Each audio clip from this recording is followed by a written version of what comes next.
எந்த அளவுக்கு இவர்கள் விலை போயிருக்கிறார்கள் பாருங்கள். பெரும்பாலான ஊடகங்கள் டெல்லியில் எப்படி பிஜேபி கிட்ட தங்களை விற்று பிழைக்கிறார்களோ அந்த மாதிரி இங்கே திமுக கிட்ட விற்று பிழைக்கிறார்கள். அது இந்த மாதிரி பேரிடர் வரும்போது தெரியுது.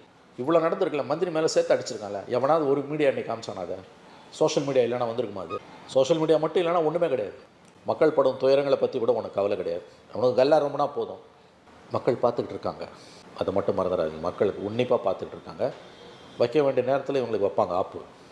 மக்களிடமிருந்து நீங்கள் முற்றிலுமாக அந்நியப்பட்டு நிற்கிறீர்கள். அரசியல்வாதியை கூட மன்னிச்சிடலாங்க, மீடியாவை மன்னிக்க முடியாது. ஏன்னா உன் தொழில் அது. அந்த தொழிலை செய்ய முடியலன்னா போயிடு, கடையை மூடிட்டு போ. கடையை மூடிட்டு வேறு எதுவும் எவ்வளவோ நல்ல தொழில்கள் இந்த பூமியில் இருக்குது, அதுக்கு போ.